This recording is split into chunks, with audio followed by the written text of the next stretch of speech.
Oh, hi, didn't see you there. My name's Connor, and you're going to follow me on a journey of how my coach Mel enhanced my AFL kick. My coach Mel has designed a 4-week program which will include a 1-step kick, a 3 to 5-step kick, 3 to 5-step kick at a target, whilst finishing off kicking on the run towards a target. If by the end of the period I can kick at a target whilst running, then we have achieved our goal and the program will be deemed effective. An AFL kick would be considered an open, gross and discrete skill. It is open due to the skill being performed predominantly outdoors in an open environment where we have little to no control. It is considered a gross skill as we use major muscle groups to execute the movement. Kicking a ball is also considered a discrete skill as there is a definite beginning and end. In terms of Gentile's taxonomy, we classified kicking a football in square 16, as it involves both body transport and object manipulation, as well as regulatory conditions being in motion and variable. The information processing model can be used in order to understand movement preparation. Before attempting a football kick, the kicker will receive an array of information, also known as input. This could include the characteristics of the ball, such as the shape or texture, and the position of the hands on the football. Other sources of input may include the space available, the opponents surrounding you, or the target you are aiming for. The kicker must assess the demands of the task and pinpoint what information can be used in the skill execution. And irrelevant information, such as background noise, can be ignored. Once the relevant information has been gathered, it can be transferred into sensory nerve signals and sent to the brain. The next stage is known as the decision-making process. During this process, the input is compared to similar or past experiences that have been stored in the long-term memory. Based on this information, the kicker will decide how to execute the kick and then attempt the movement. As the movement is initiated, intrinsic feedback can be used to make adjustments. This concept is known as the feedback loop. During the first week of the program, Connor is in the cognitive stage of learning. This concept originates from the Fitz and Posner model. During this stage, the kicker has been introduced to a new motor skill and is working to develop a basic movement pattern. Other characteristics of the cognitive stage include the athlete completing numerous kicking attempts in order to develop technique and new learning strategies. As Connor is relatively inexperienced, he will need guidance from his coach in order to detect and correct errors. In order to execute the 1-step kicking technique correctly, Connor must understand the movement's requirements. We have broken down the skill into 4 stages. This is known as the past practice method. This method aims to simplify the skill and allows the learner to get the hang of the simplified movement pattern, allowing them to feel a sense of early achievement which can increase motivation. During the first stage, Connor must focus on certain elements. These include his grip on the ball with his fingers spread evenly. With the ball facing down, he must identify the target and follow through with the kicking leg towards the target. We would analyse the skill through the frontal and sagittal planes.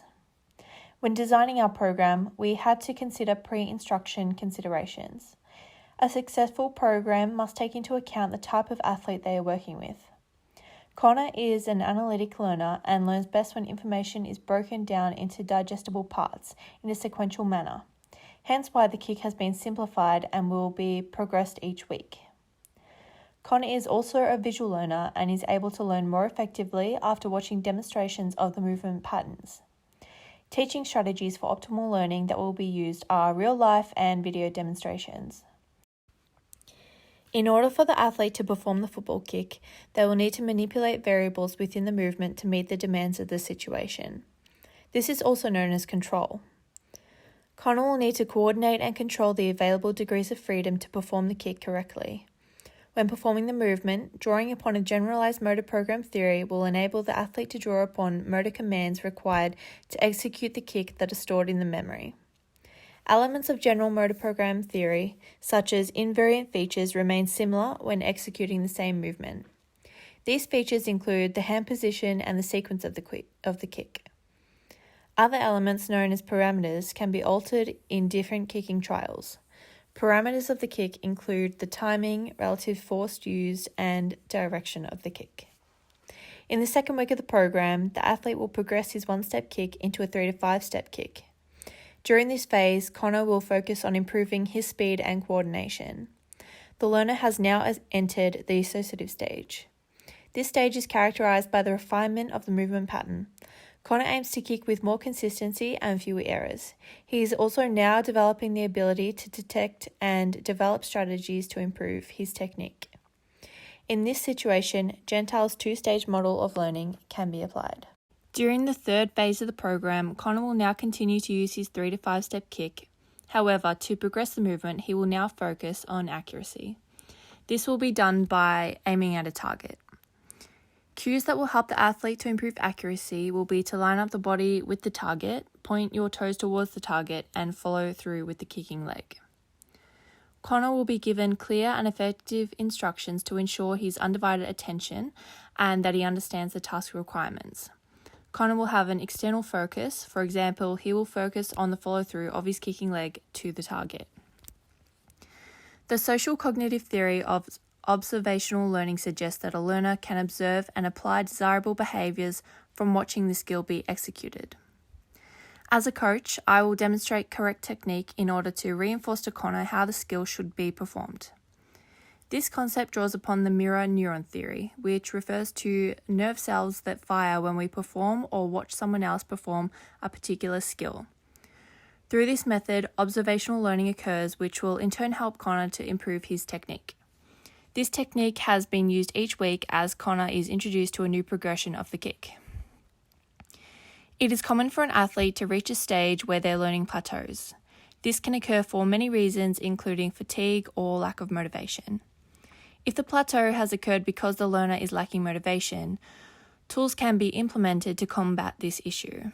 In order to challenge the athlete and keep motivation levels high, task constraints and task manipulation can be used. As Connor becomes competent at the 3 to 5-step kick at a target, the target can move further and further away or become smaller in order to increase task difficulty. Guided discovery will also be used in order for the athlete to discover an understanding of why a particular technique is used and how it improves performance. As the athlete has now progressed into the last phase of the program, they will now attempt to kick at a target while running and enter an autonomous stage of learning.